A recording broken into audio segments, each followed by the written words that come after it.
విషయాలు కూడా తెలుసు. దయచేసి అక్కడ కూడా కొద్దిగా నిశ్శబ్దంగా ఉంటే కొద్దిసేపు. పెద్దలు, మాన్యులు, తెలంగాణ తొలి ముఖ్యమంత్రి, తెలంగాణ సాధించిన మన నాయకుడు కేసీఆర్ గారి నాయకత్వంలో ప్రాణాలకు తెగించి మనం తెలంగాణ రాష్ట్రం సాధించుకున్న విషయం మీ అందరికీ తెలిసిందే. ఇవాళ పుష్కర కాలం తర్వాత, తెలంగాణ రాష్ట్రం ఏర్పడ్డ పుష్కర కాలం తర్వాత ఇవాళ ఖమ్మం నుంచి కరీంనగర్ దాకా, ఆదిలాబాద్ నుంచి అలంపూర్ దాకా ఎవరిని కదిలిచ్చినా ఒక్కటే మాట వినబడతా ఉన్నది. ఎట్లుండే తెలంగాణ, ఎట్లయిపోయింది, అప్పుడే మంచిగుండే, మళ్లీ కేసీఆర్ రావాలే అనే మాట వినబడుతున్నది. సంక్షేమం ఆగమైపోయింది, అభివృద్ధి ఆగిపోయింది. ఇక ఈ మధ్యకాలంలో మీరు చూస్తే ఒకటి కాదు, రెండు కాదు, ఎన్ని రకాల అరాచకాలు జరుగుతున్నాయో నాకంటే బాగా మీరే చూస్తా ఉన్నారు. ఈ మధ్యకాలంలో గౌరవ ముఖ్యమంత్రి రేవంత్ రెడ్డి గారు ఒక టీవీ ఛానల్కి ఇంటర్వ్యూ ఇచ్చారు బెంగళూరులో.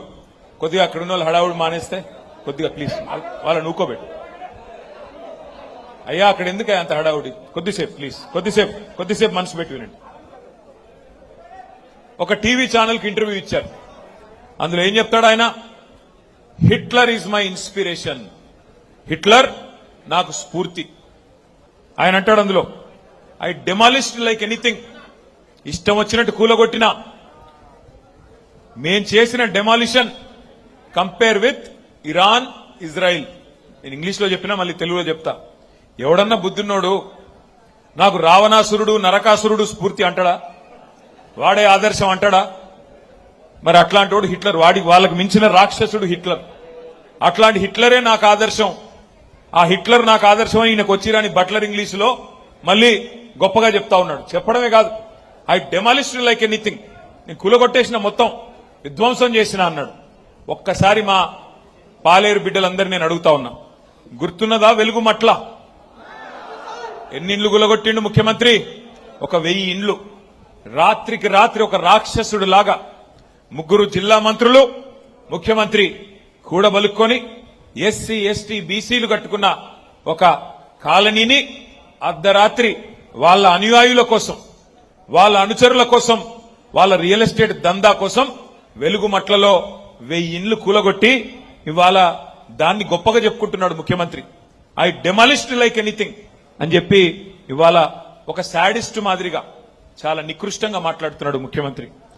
యుద్ధం మిగిల్చే విషాద ఛాయల్ని అది తన కీర్తి కిరీటంలో అదో కలికితురాయిలాగా చెప్పుకుంటా ఉన్నాడు రేవంత్ రెడ్డి.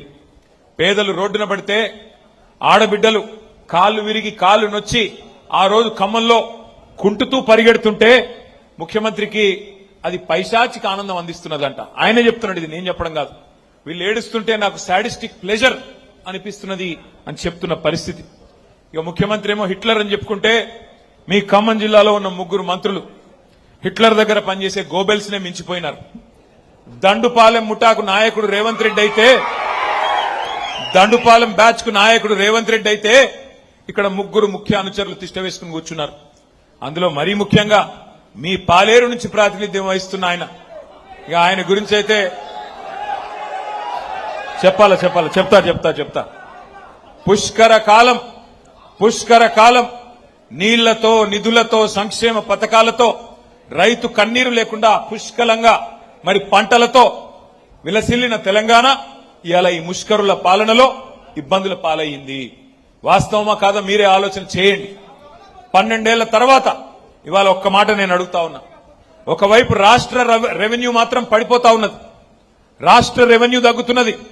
కానీ రెవెన్యూ మంత్రి గారి అవినీతి సామ్రాజ్యం మాత్రం 100,000 రెట్లు పెరిగిపోతా ఉన్నది. నేను చెప్పింది కరెక్టేనా? ఇవాళ మీ రెవెన్యూ మంత్రి గారి గురించి కొద్దిసేపు మాట్లాడుకోవాలా. అట్లాగే పక్కనే ఉన్నారు వ్యవసాయ మంత్రి. రాష్ట్రమంతటా వ్యవసాయం సంక్షోభంలో ఉన్నది.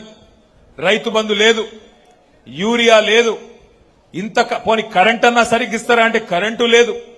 అట్లాగే మరి మీరు రైతు బంధు ఇవ్వకపోయినా, రైతు బీమాకి డబ్బులు కట్టకపోయినా, యూరియా ఇవ్వకపోయినా, కష్టపడి ఆరుగాలం కష్టపడి రైతు పంట పండిస్తే 60 రోజుల పాటు కనీసం ధాన్యం కొనే దిక్కు లేదు. వ్యవసాయం సంక్షోభంలోకి పోతా ఉంటే వ్యవసాయ మంత్రి గారి అక్రమాలు మాత్రం రోజుకొక్కటి బయటకు వస్తా ఉన్నాయి. అట్లాగే ఒకవైపు రాష్ట్ర ఆర్థిక వ్యవస్థ కుప్పగూలుతుంటే ఆర్థిక మంత్రి డిప్యూటీ సీఎం గారి ఆదాయం కమిషన్ల దందాలు మాత్రం జోరుగా జరుగుతా ఉన్నాయి. ముగ్గురు మొనగాళ్లు కాదు, ముగ్గురు మోసగాళ్ల నాయకత్వంలో ఖమ్మం జిల్లా ఈ రోజు దివాలా తీసే పరిస్థితి వచ్చింది. వాళ్ళకు అర్థమైపోయింది. పాలేరులో ఇక్కడ వస్తున్న స్పందన, పాలేరులో ఇవాళ కందాల ఉపేందర్ రెడ్డి గారిని గుర్తు చేసుకుంటున్న పద్ధతి, ఇది చూస్తా ఉంటే వాళ్ళకు అర్థమైంది. మా కేల్ ఖతం, దుకాణం బంద్, కాంగ్రెస్ మళ్లీ గెలవదు, అందుకే దీపం ఉన్నప్పుడే ఇల్లు చక్కబెట్టుకోవాలని చెప్పి ఇష్టం వచ్చినట్టుగా విచ్చలవిడి దోపిడి. ఒకటి కాదు, రెండు కాదు. మీ బాంబుల మంత్రి గురించి చెప్పాలంటే పొంగులేటి కాదు, ఆయన పేరు బాంబులేటే. ఆయన గురించి చెప్పాలంటే ఎంత సంపాదించాడంటే ఆ నోట్లు లెక్కబెట్టే మెషిన్లు ఉంటాయి చూడు, నోట్లు లెక్కబెట్టే మెషిన్లు కూడా అలసిపోయేంత అక్రమ సంపాదన మీ మంత్రి గారు. ఒకటి కాదు, రెండు కాదు, తెగించినాడు. నేనేదో ఊరికే చెప్పడం లేదు. ఇప్పుడే ఒక చిన్న వీడియో కూడా మీకోసం తెచ్చినా, ఆ వీడియో కూడా మీకు చూపెడతా. పొంగులేటి గారి అవినీతికి సంబంధించిన వీడియో వేయాలమ్మా.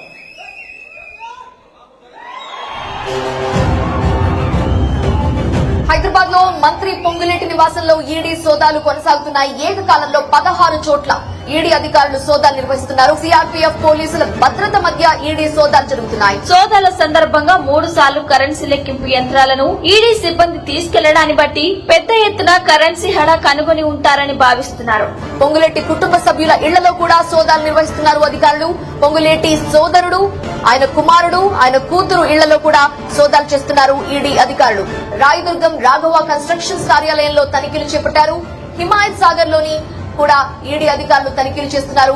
పొంగులేటి ఫామ్ హౌస్ లో సోదాలు నిర్వహిస్తున్నారు అధికారులు. కోత్వాల్ గూడ సరిహద్దులో మంత్రి పొంగులేటికి చెందిన రాఘవ కన్స్ట్రక్షన్స్ కంపెనీ అక్రమ క్రషర్లను యథేచ్ఛగా నిర్వహిస్తోంది.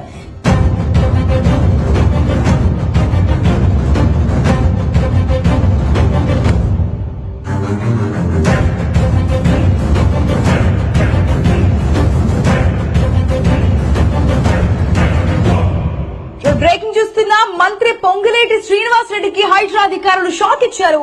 కొత్వాల్లోని రాఘవ స్టోన్ క్రషర్స్ ను హైడ్రా అధికారులు కూల్చివేశారు.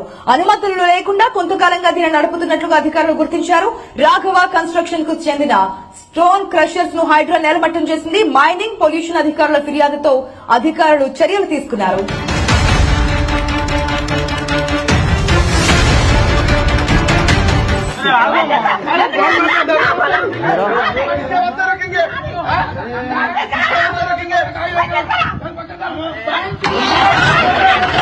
భూములన్నీ దోసుకుంటుండు. నా పొలంలకు నేను ఓనికే గేటు పెట్టేసిండు. గేటు పెట్టేద్దాన్ని అడ్డం పోతే మా ఆయనను కొట్టిర్రు. వేరే బోన్సర్లను పెట్టి కొట్టిస్తారు, ఒట్టేస్తారు దెబ్బ కనిపించకుండా. జూన్ లో he brought mister Ponguleti Harsha Reddy మా ఇంటికి తెచ్చింది. ఒక వీక్ 2 వీక్స్ తర్వాత